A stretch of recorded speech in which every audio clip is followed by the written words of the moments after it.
Okay, so here I have an old camper jack on the side of my 1979 Okanagan 8-foot camper. And it's not a hijacker. It kind of looks like a hijacker, but it's a little bit older.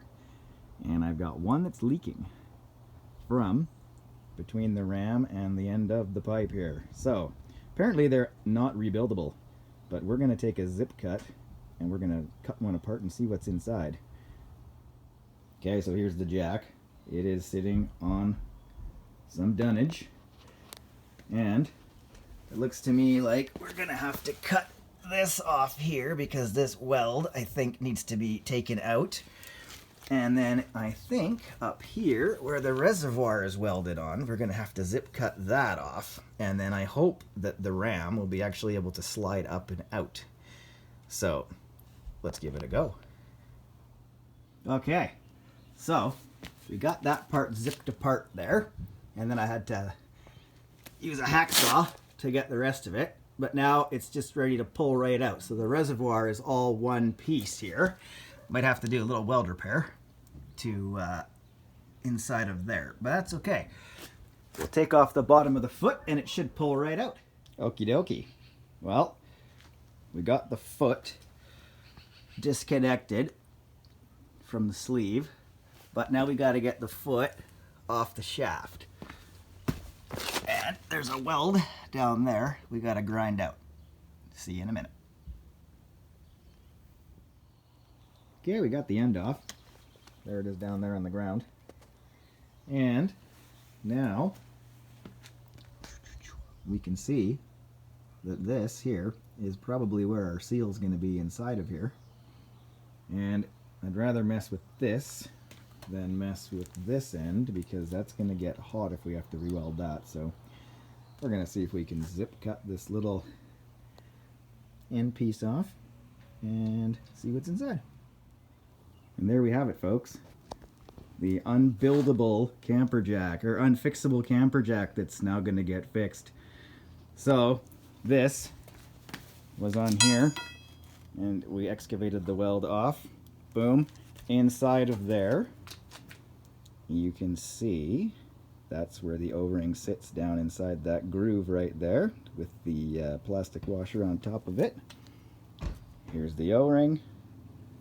Still feels actually pretty good. And then this is just a retainer clip. And then there is the snap ring to hold it on to the end. We're going to put her all back together, weld her up, and I'll show you when she's all done. All right. So, got it all welded back up, and the seal and everything is inside of there. And can't tell, but it slides pretty nice. And we're going to be done for tonight. The next one's going to be this joint we gotta fix.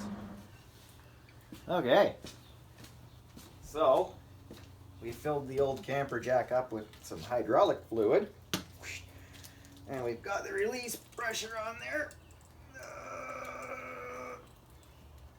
and down it goes. And if we close off the valve,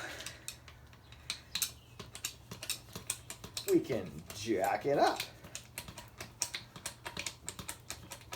And that's not very much pressure right now, but it is going up. And all I really care about is checking to see that the actual hydraulic fluid is not bypassing the new O-ring. And it appears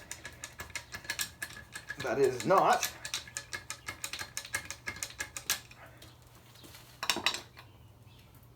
Completely dry. Woohoo!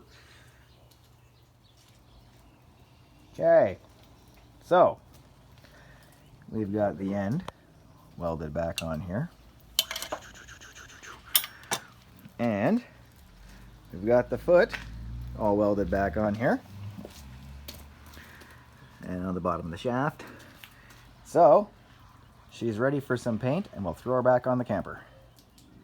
Okay, so here's the jack back on the camper, and It goes up and down. Fully fixed.